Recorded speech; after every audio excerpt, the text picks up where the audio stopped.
Story number 1. I used to live in a scary house. In East Germany, my mom and dad bought a house in the middle of nowhere when she was pregnant with me.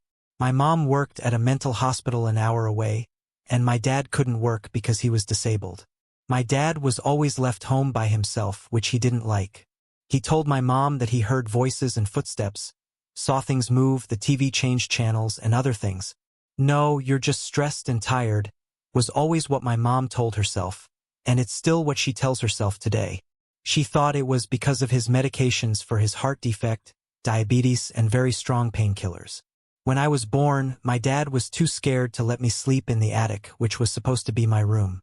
I had to stay in his room until he could no longer give me reasons not to. He always said I'd have bad dreams and other problems, and since my mom worked nights, I couldn't show him he was wrong. He also sent me to school when I was 9 months old because the house scared him too much. The first things I remember about this house are the same. Sounds I heard were men's words, coughing, and heavy steps. My father, on the other hand, had a lot of trouble with it. For some reason, I didn't think they were scary. My mother used to work a lot of night shifts, but not anymore, so I was moved to the room in the attic. There was a lot more noise. I went through the same things my dad did. It happened to my TV, VHS player, and DVD player all the time. I didn't think it was strange because I was used to it and thought that was how they worked. Every night, the drapes in front of my bed would move to the spot next to the sofa that my mom put there. One of the plush toys kept falling off the shelf. I also had strange dreams about grown guys who were jerks. A Russian soldier and 2 other guys I could not put into a single group. I wouldn't see the men in my dreams as dangerous. They would just be, that's it. Because I was so young, I didn't know that this village was really for the Russian troops in the GDR. When the GDR ended, the Russian soldiers left, and Germans bought those homes. They told me their names were Sasha, Heinrich, and Max, so that's what I called them.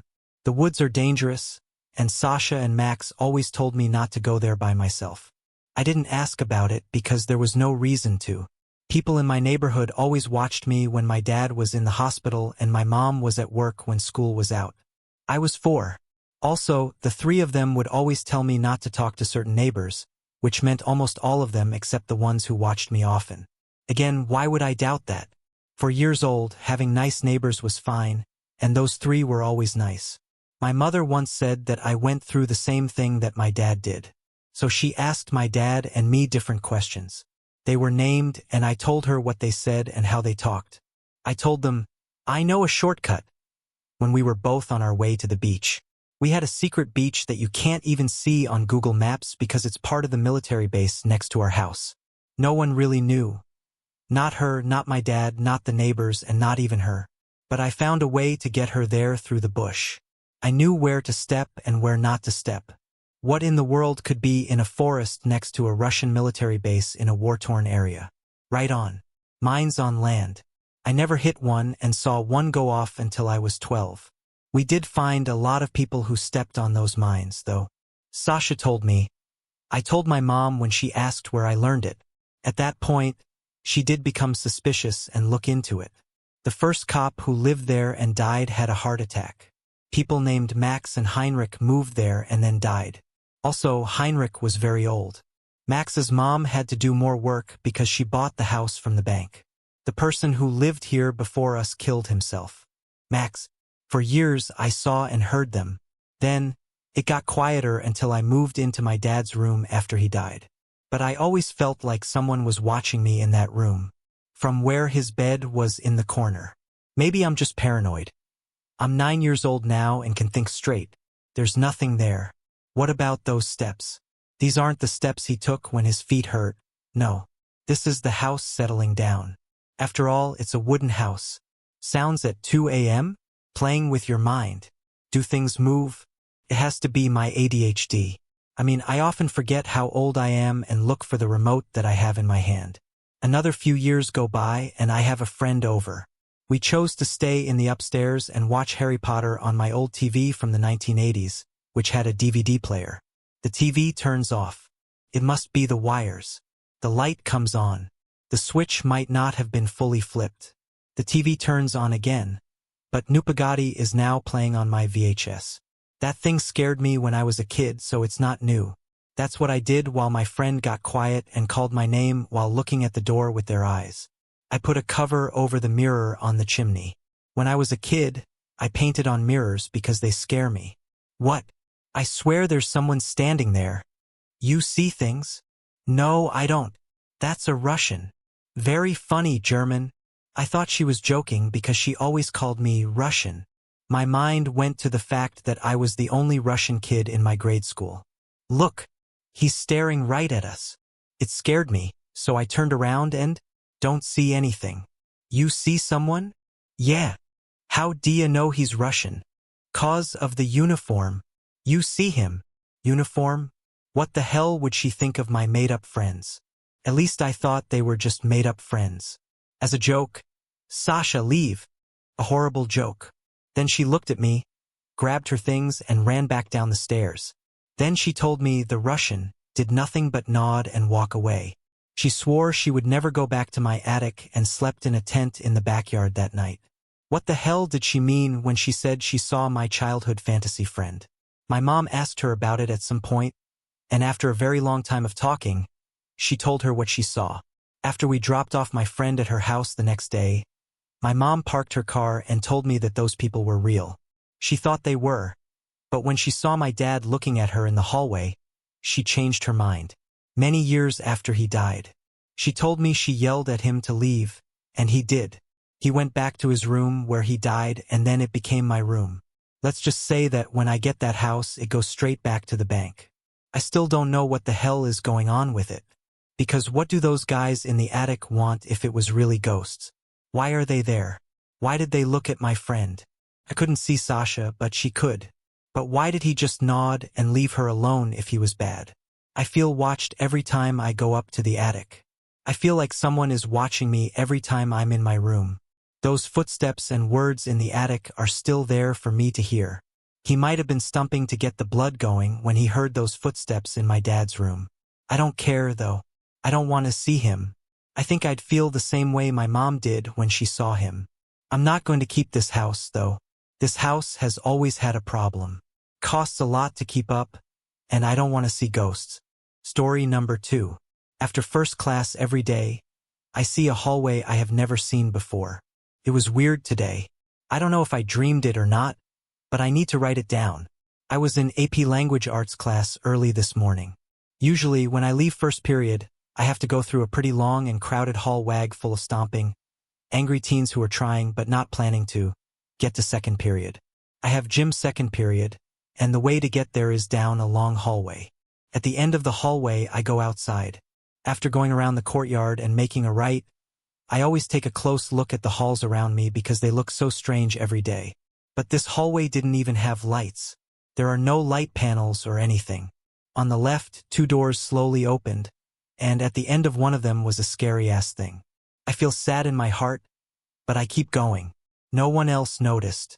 And crap moves quickly through school like a moth to a flame. Surround something carelessly that doesn't need to be swarmed.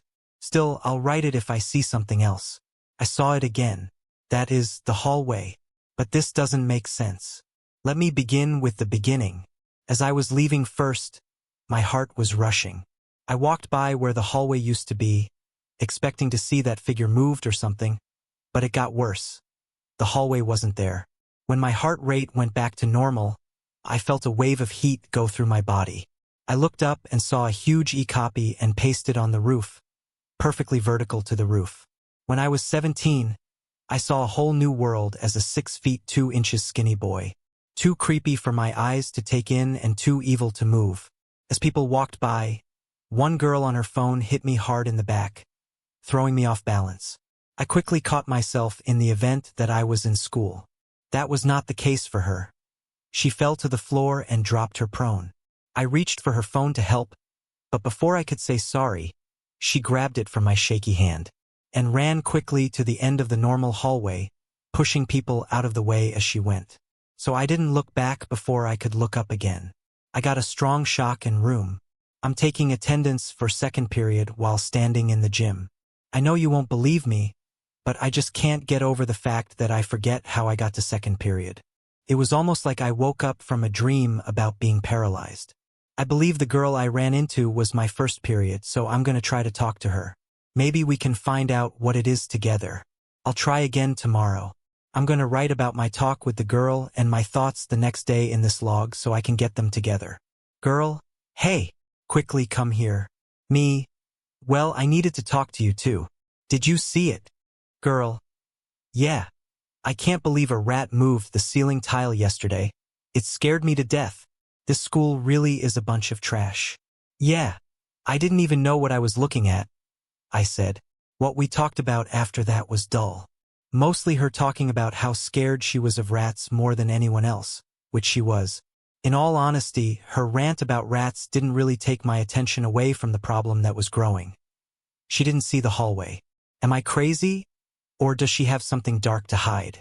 I'll tell her what I saw next week. She lied to my face. She quit school on the 16th and didn't come back on the 17th. I don't understand how I could have had a full chat with a girl who wasn't there. Her attendance was blank, and she even skipped class the period after we ran into each other, so how is that possible? And why do I no longer remember this event? The conversation on this piece of paper is all I need to show what I did. I'm not crazy or crazy. I'm gonna ask my teacher if she knows why she left school. The talk I had with her will be in my next log. I hope this helps me in some way. Talking about, yes. Do you need something? There's a break in her work to talk. Me. Yes. I was wondering if you could tell me why that girl in the second row from the left is there. I meant to get her number today, but I guess that's it. Lie. The teacher's smile changes into a frown that makes your heart sink. I'm so sorry to tell you this, but she passed on Friday the 17th, the teacher said. I'm not sure why, but her parents left the country the next weekend. Oh, I don't know what to say, I said. She sees the understanding cross my mind as it hits me in the face. When she does, she moves closer and says, "It's okay if you need a second. I'll let you go outside," the teacher said. No, it's okay. It will just take a second to sink in, I said. What the fuck? What do you do, say, or think when the person you talk to on Friday dies on Friday? I'm pretty much a zombie the rest of the school day. I did get a message in 6th period, though. I worked out the number. I didn't think much of it at first, but then I thought about what the numbers might mean. It looks like hallway. I'm not going crazy. I'm not going to answer it now. As soon as I'm done, I'll come back, but only if something comes up. As of now, I get scared when I see a hallway on the floor instead of the roof. What should I do? What can you do if you see people going over a huge 7x7 hole or, well, hallway? You almost try to talk yourself out of it by saying things like, I must be dreaming, or, oh, well, it's not real. Well, I just walked over, and then I fell. I fall. As I got closer to that thing, all I could hear was a loud presence of quiet and a light heartbeat. I'm back in the 2nd period now. There are times when I want to freak out, but something stays with me like a C4 ready to go off in my stomach at any moment. What is it? I'm telling my friend today that I can't hold this in any longer. I told my friend to read all the papers I wrote for him. When he was done, he took the papers off his face and started to talk. He looked pale and confused. Friend, oh my God. What? Friend, that girl. My dad found her dead on the roof. That's why the parents left so quickly. He's a guard. People say it was above the 100 hall, which is where she found the rat and reported it. No one knows why she was up there. I thought it was suicide, but this makes a lot more sense about why no camera caught anything. We're going home, I said. Friend, what, why? I can't go back to 2nd period, I said. Then we left school. I asked my parents to take me home, and they agreed, but that doesn't really solve her strange death dose problem. When I got home, I asked my friend if he could get a ride to my house, and he could. When we got there, I tried to sum up everything that had happened to clear our minds, and then we started to make plans. This is what we talked about. So, I looked up and saw this creepy hallway. The next day, on the 16th, a girl bumped into me, and when I confronted her on the 17th, she left the schools, which made it impossible for me to talk to her on the 17th. On the 21st, I asked the teacher for information about her, and it said on her record that she was dead and the cause of death was unknown. Also, you're telling me that your dad, who is a custodian, found her body in the roof that I saw in the hallway? My friend said, yeah, pretty much. They found her body still warm. Okay. But how are we going to get to school without getting caught trying to sneak into the roof where the girl died? Well, my dad is a custodian, so he can get into the school at night, and when he's making rounds, it will be easy for us to get on the roof and find it before he does. It's really risky, but I don't have any other ideas, so let's do it, I said. We then get gloves, flashlights, and make sure our phones are fully charged in case of an emergency. Then we go find her phone. It feels so wrong to be standing next to the grave of a classmate, but I want her to be able to rest easy knowing that what killed her will be found. This gives me a newfound determination, which is quickly broken when I feel something pressing on the ceiling tile as I try to slide out and climb in. Thoughts. What the fuck? Did they move the body? The friend put his shirt over his nose and said, I was hoping that. Lightly gag. Holy crap, that stinks. I guess they didn't, I said. We had a feeling they had not moved the body, so in preparation for a situation such as this, we packed nose pinchers so we can properly crawl in case it stinks. We moved to a tile further away from the body before I slid the tile from the roof and boosted my friend up, and I very skillfully and softly pulled myself up before witnessing the inevitable. Her dead, cold, pale, lifeless core. Her eyes were wide open, small cuts in her pupils. Her head making a full 360 turn before being precisely placed to stare in the dark abyss above. Hands and fingers in impossible positions. Her hair looked pulled out and torn. Mouth was a gaping bloody pool filled with nothing but a dark and miserable red. I threw up. Nothing about her even resembled a human. The only reason why I know is because of the past knowledge of her existence. Otherwise I'd probably guess it was a really elaborate art painting with a distorted mannequin as its base. Those thoughts made my head spin. I always thought the people in movies and books gain a special power to persevere when times get tough. But now I know why they truly move on from death, because they have a movie to finish, they need to publish the book, and I need to finish finding her phone. After around 30 minutes of gauging and crying, we brought throw-up bags just in case but never thought we would use them. My friend gained the courage to pick back up his phone, go on Find My, and he shared a look of disgust as I did, but with a bit more determination behind his eyes than before we say the body, as we descend into the darkness tracking her phone. We had to crawl for about 15 minutes before we finally got above where the phone had been last seen. Luckily, we didn't find it, but just as we were about to turn around, I got a message from that number. Hello. When I read it, my senses told me to look out into the darkness, ready for the worst. But there was nothing. 10 minutes went by, and there was no sound, presence, or anything else until we got back to the body or where it was. Fuck this, I said. In the next second, something slides down from the dark horizon in front of us until it meets the spotlight that my poor phone flashlight was able to shine on. The case sparkled and charmed, and one corner was stained with blood. It was her phone. It was completely broken, just like our hope, when we looked ahead and saw a pair of pure white eyes miles away. They were so small that they could have been mistaken for marbles, except for the millimeter-sized pupil violently shaking along the edge of the white that defines its eyes. I got a message. Are you scared? I hear my friend scream as I look up to see a shadowy figure with the whitest eyes. Pupil now locked onto me but somehow still moving, like its eyes were too wide so it was straining to keep them open. Has no nose but still breathing. Has no body but I can hear its heartbeat. I'm stuck staring into its eye. Wow. I hear my friend crying next to me. Feel him crying. But he can't move either. 20 minutes go by, 30, 50, an hour, maybe more. I moved. And as soon as I moved, my body refroze as the thing started to laugh, a rumble of sheer evil as I came to realize it's amused at the fact that we are scared. Amused at the fact that my friend peed himself in sheer hopelessness. Amused at our sheer terror. Immediately after this realization, an unhealthy amount of adrenaline rushed through my hands as I grabbed my friend and started banging the shallow roofing below, trying to get out. I'm responsible for bringing him here. I at least want him to make it back home. As he realizes what I was trying to do, he does the same, and the thing watching us the whole time as we struggle to escape, now laughing even harder than before. Then the roof gives way and we fall and fall and fall, I wish I hit the ground, ending it there. But I ended up back in second period. I texted my friend, and we agreed to meet up later today. We're gonna talk for a long time about that event. Me, it got us, it played us. How did it outsmart us by luring us to the phone, using the SIM card to text us even though you would think her service would be over since she died, and then torturing our minds like that? We're already its food.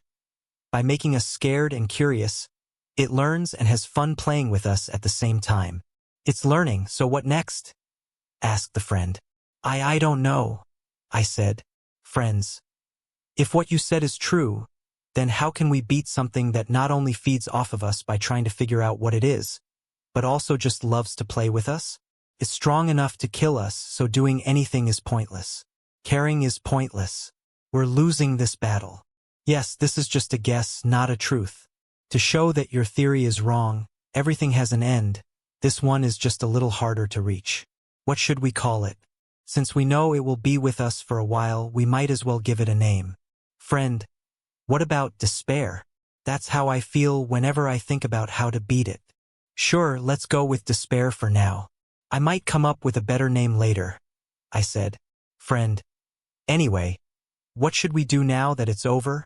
I don't know. Let's forget about it for now, I said. Ignore it. That's easier said than done, said the friend. Yeah, but we really don't know enough about it to do anything else, I said. The friend said, yeah, but I'm scared. And I'm even more scared knowing that makes despair happy. Yes, but don't show it to anyone outside of this or your house, or it will bark until it gets fed. Actually, we had given up hope. The despair was too much for us. I stayed up all night hoping that something, anything, would happen and make things better. But if my life were that easy, I wouldn't be writing this. If I didn't have a real story to tell, I'd be a normal writer telling a real story with a real happy or sad ending.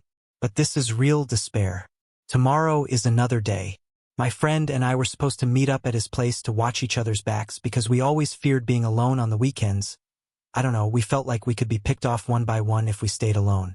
Anyway, he had caught the flu, so instead of going to his place, we FaceTimed so he could get some rest. Once he called me, he set up his phone so I could visibly see him along with the window behind him.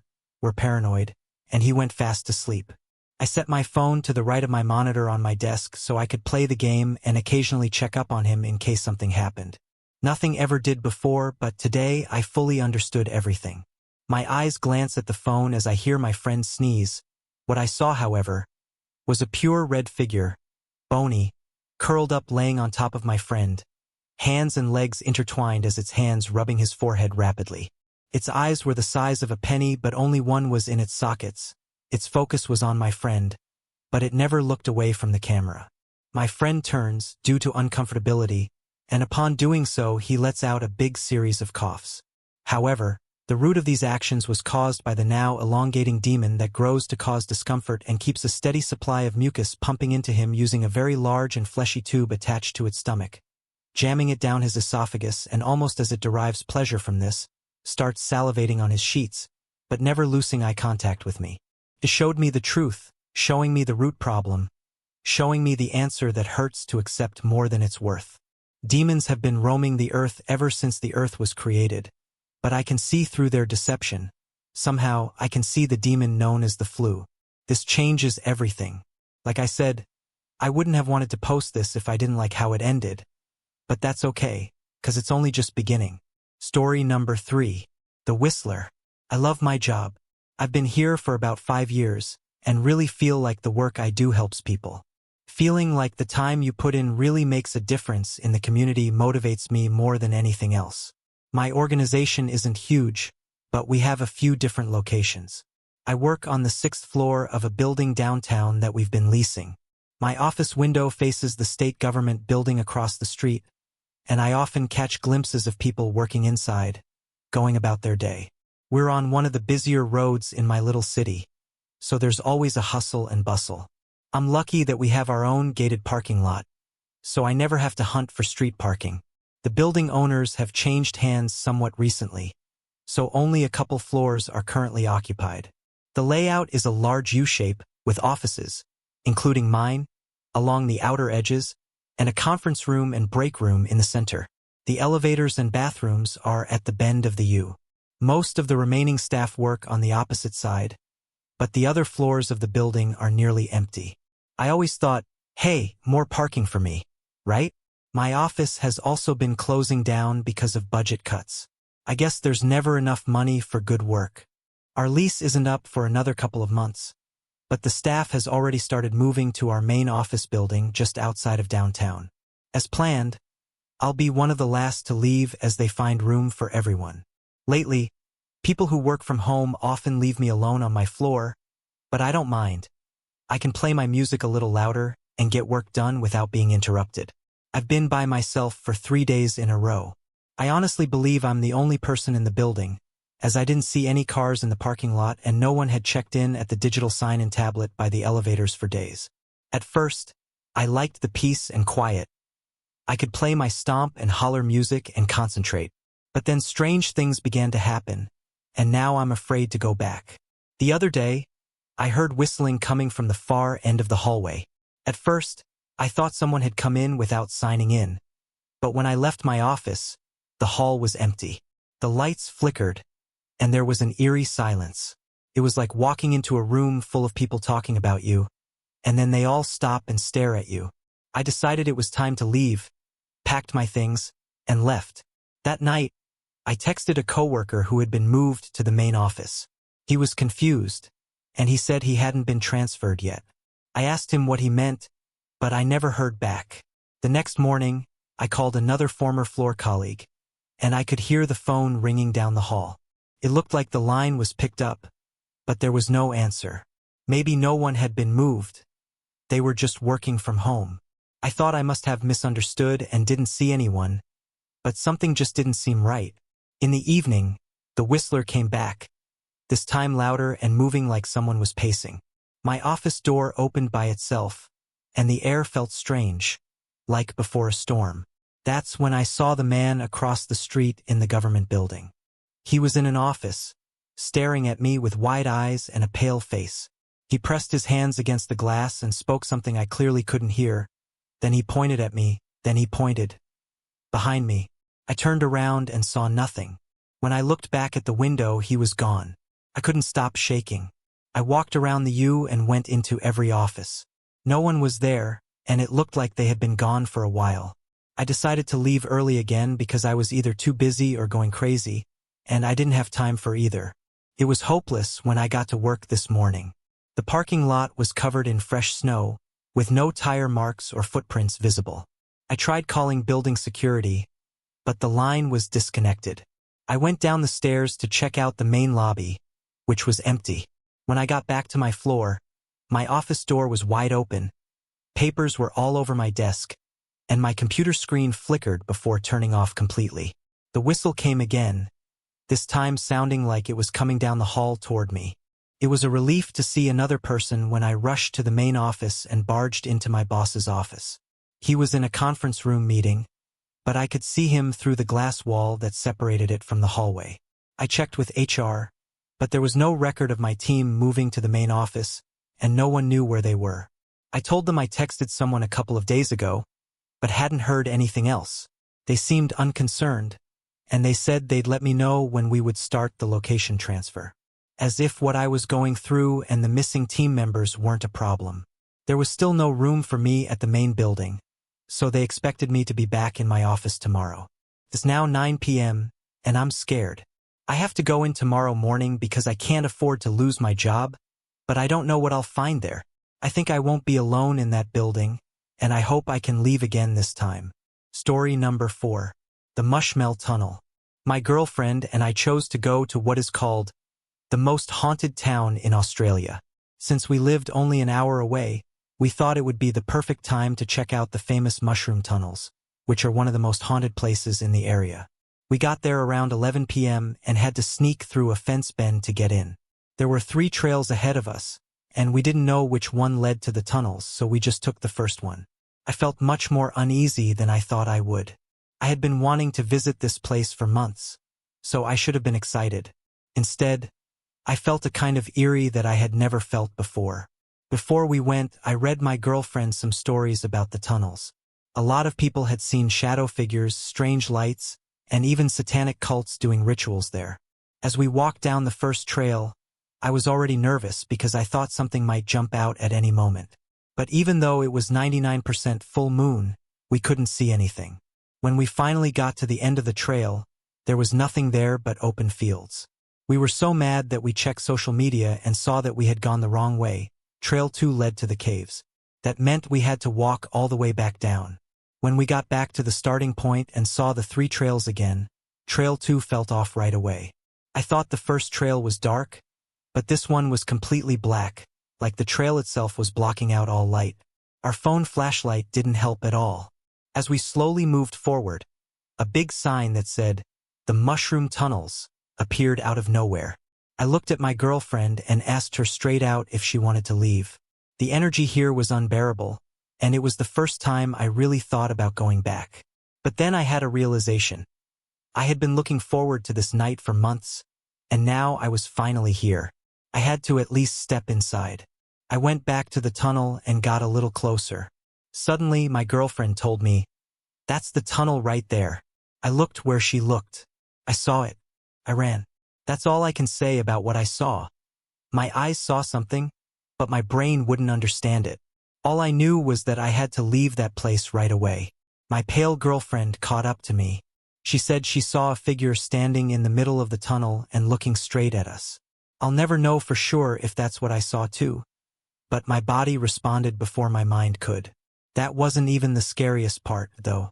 We ran back to the car, got in, locked the doors, and turned the key in the engine.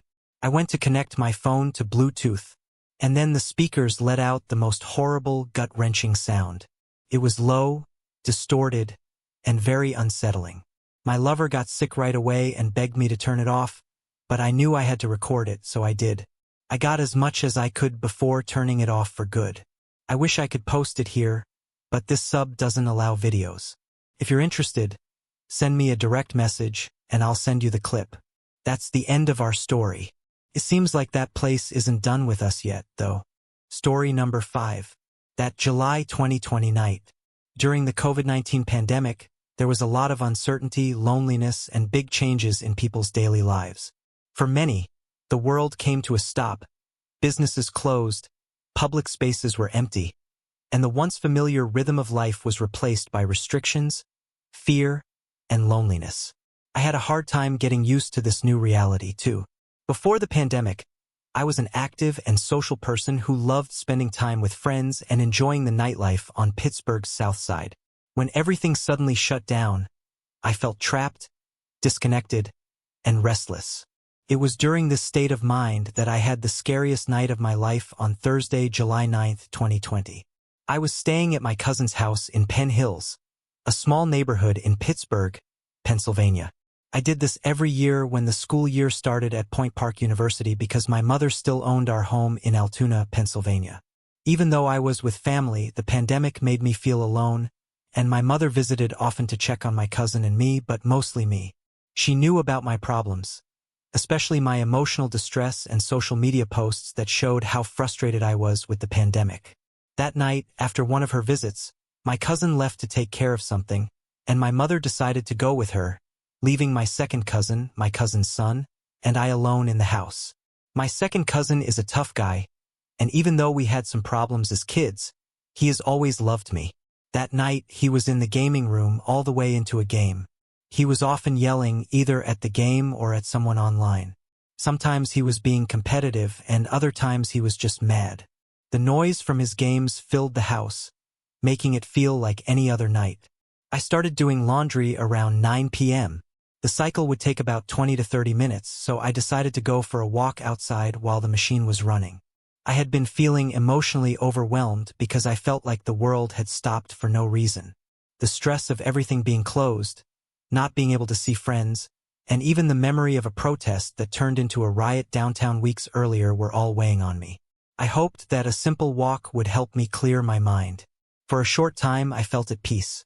As I walked, I listened to Same Old Story by From Ashes to New on repeat. The song's lyrics about frustration and struggle seemed perfect for the moment. As I kept walking, I had no idea that I was about to have a terrifying experience that I would remember for years. The first part of my walk went smoothly.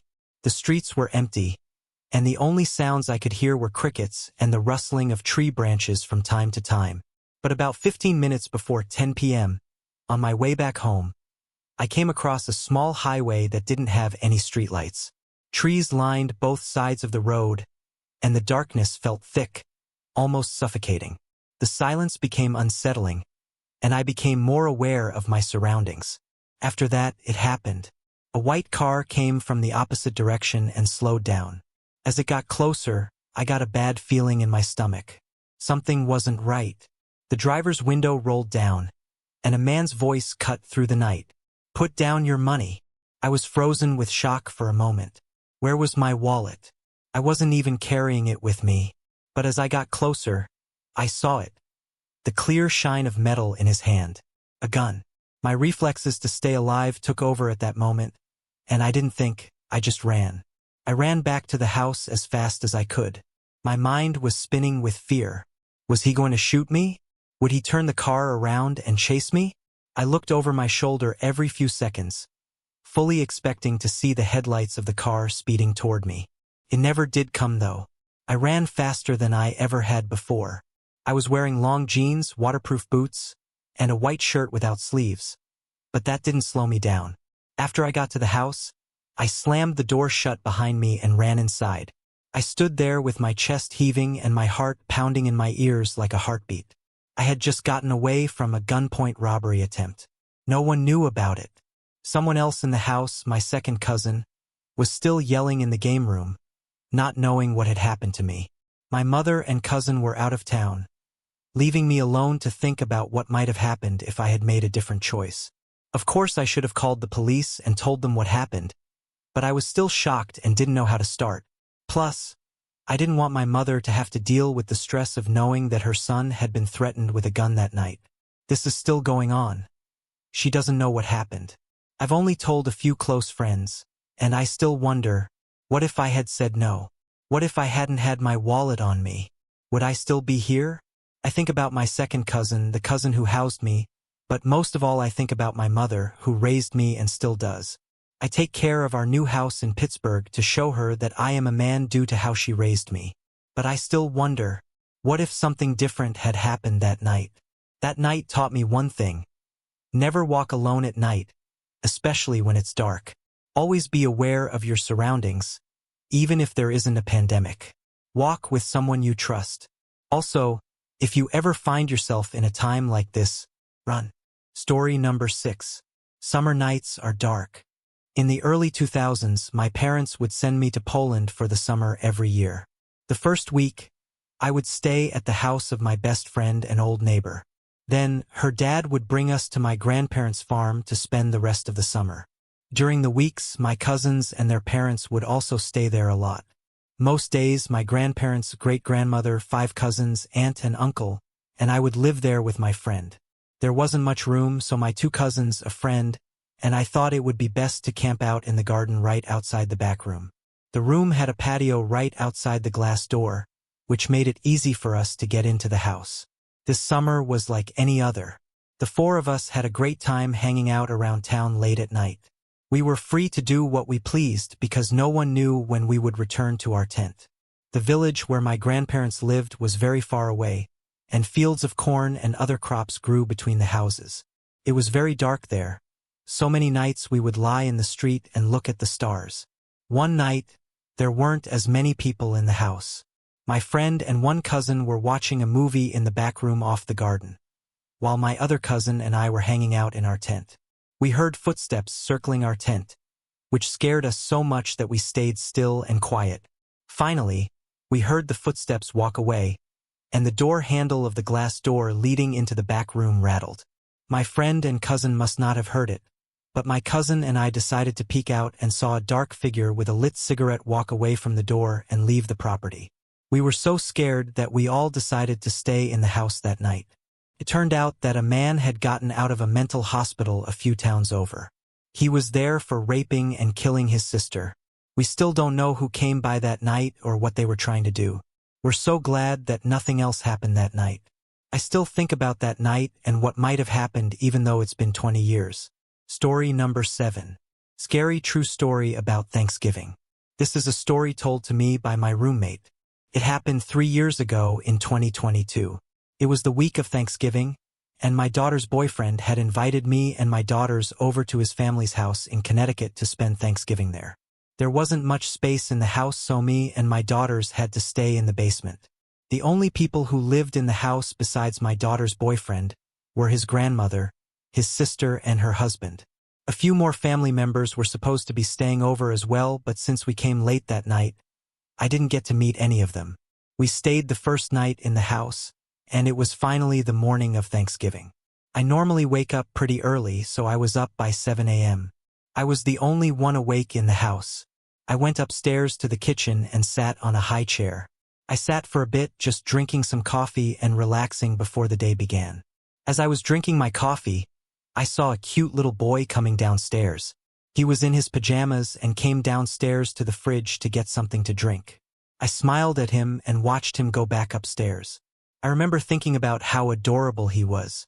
Well, later that day, everyone got ready and went into the kitchen and living room as we began our Thanksgiving celebration. Everybody was together having a great time, and that's when I decided to ask out loud, "Hey, where's the cute little boy that I saw earlier this morning?" I was instantly pulled aside by the grandma. She looked at me in shock and says, "Shoo, careful my daughter doesn't hear you. Her son died in front of this house a few years ago. He got hit by a car. I see him too sometimes, but nobody believes me." My heart instantly dropped. I couldn't believe what I had just heard. After hearing that, I couldn't help but have a weird feeling the rest of the time I was in that house. Later that night, my daughter and her boyfriend went upstairs to get some yogurt from the fridge. She specifically remembered grabbing a strawberry yogurt and putting back a banana yogurt she had grabbed. As they headed back downstairs to the basement, their hearts dropped as they noticed that the banana yogurt was placed on their bed. We felt super uneasy after this. Thankfully, we ended up going home the next day. But I'll never forget how crazy these 2 days were. Hopefully, we won't have to go back anytime soon. Story number 8. Spend the night in the 1930s. My mom told me about something that happened to her as a little girl during the Great Depression. She remembered it like it was yesterday. At that time, my great-grandmother lived with my mother and her family. The town they lived in was mostly farmland, and there was a railroad running through the middle of it. One day, the boyfriend of one of my mother's aunts, who sold used cars, was feeling generous after a big sale and was celebrating with a few drinks. He gave my great-grandmother a $20 bill and told her to go spend it however she wanted. She was so excited that she chose to walk to the grocery store about a mile away to buy treats for the family. In those days, $20 was worth over $2,000.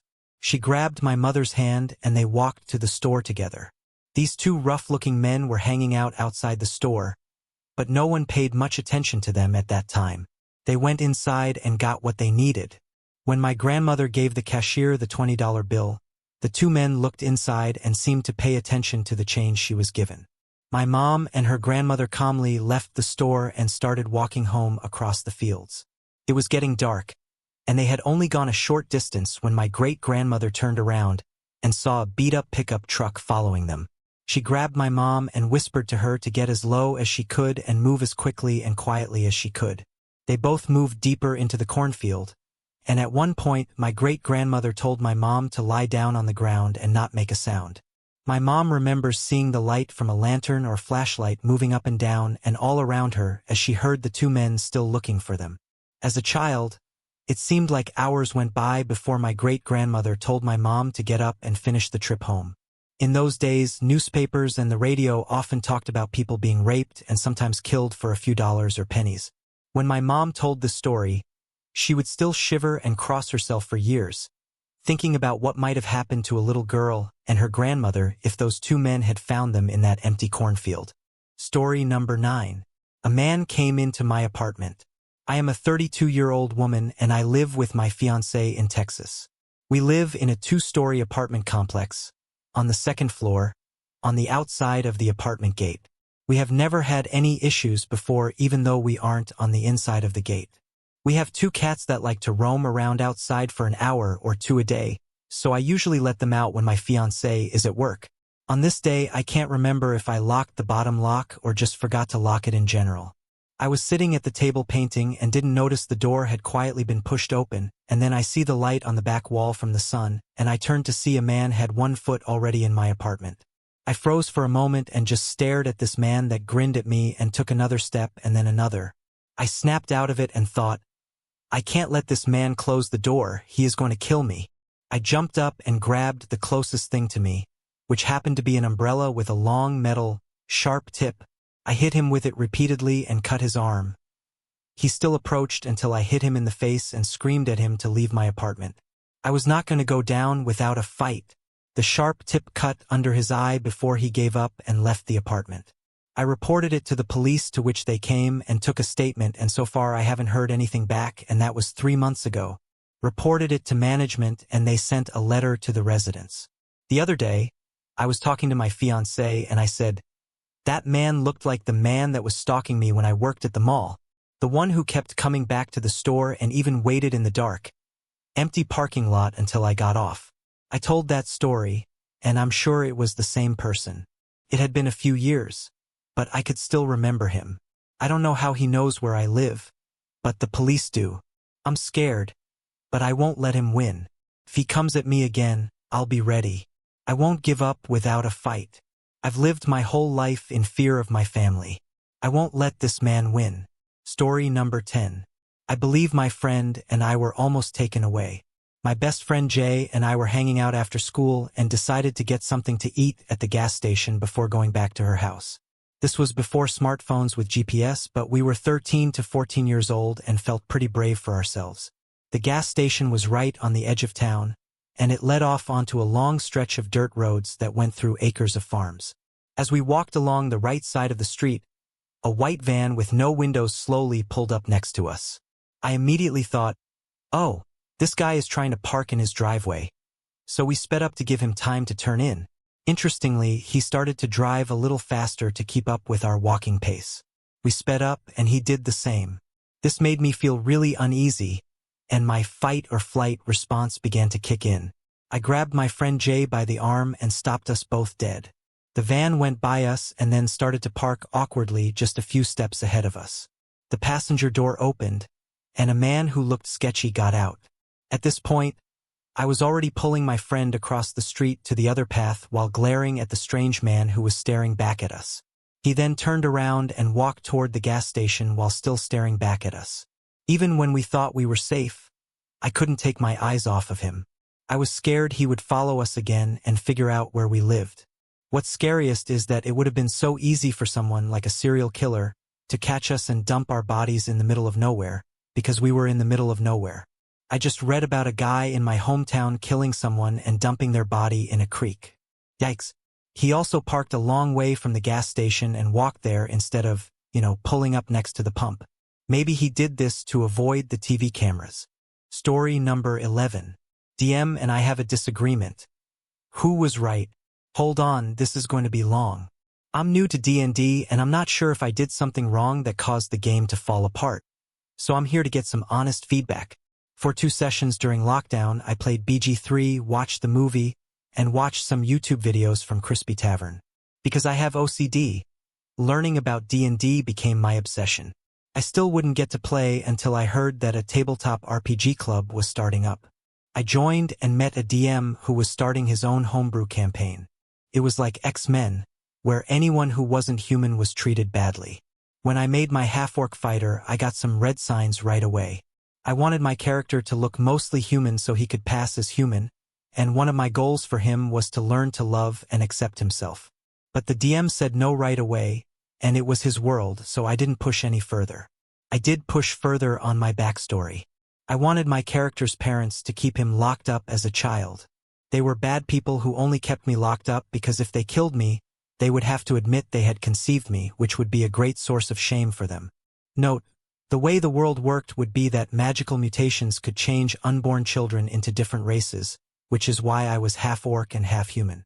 But DM tried to convince me that the parents must have cared for my character somewhat since most mutant babies were killed at birth.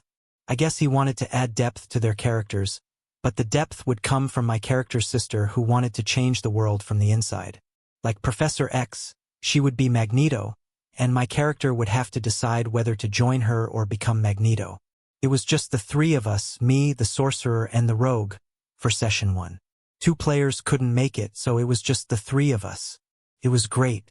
We even had a laugh when the sorcerer, who was halfling but was pretending to be a human child, his character could pass as human but mine couldn't, lied to me. I rolled a nat 1 on an insight check, so I started treating his powerful sorcerer like a child. Then I got a message saying that all future sessions would be at DM's house. This was because one of the other players, Monk, had a medical condition that meant she couldn't go up the stairs to the club and there were no lifts. I felt bad for Monk, but I also thought this was rude to the club and to Rogue, who was under 18 and obviously couldn't play at DM's house. It was going well until session 3, when our other player, the cleric, told a horde that we were there while protecting a local lord. The DM asked me to make a wisdom saving throw, which I did and thought I passed with a 1. He then told me that I would be controlled by the huge beast we were fighting and would not be able to attack it. The creature rolled and didn't realize this, though. I complained that this was taking away my freedom and that it would happen every time we thought of a non-human boss. I was the only one this happened to, even though everyone else was playing a mutant of some kind. However, my argument didn't go very far because I realized I had actually rolled a 7. The lighting wasn't great, so I misread it. Here's part of the reason why I think I might be in the wrong. After that, I was in a bad mood for the fight. And my god, was it a tough one. We definitely would have TPK if I was unable to fight the boss. The minions were simple, but the actual boss, some kind of undead troll, was I believe a CR5 monster. We were level 2 BTW. I was down due to my poor stats since I rolled bad. On my first saving throw I rolled a nat 1, and at this point I was basically not handling it well. I just declared, well, I'm dead. In that kind of a holy tone. I was stabilized but was still kind of angry about everything. Looking back, I admit I could have handled that situation a lot better, but I was just frustrated. At the end, 2 of us were down. Cleric and Sorcerer were both 1 hit from being downed. Sorcerer, though, finally killed the undead creature with a magical spell. I kid you not, if he had missed, it would have certainly been a TPK. A few sessions later, to pass the time, we found ourselves in an underground fighting ring where I got to the final against a barbarian who just wiped the floor with me. My character had no chance, though, since he had double the health and all my attacks were half due to rage.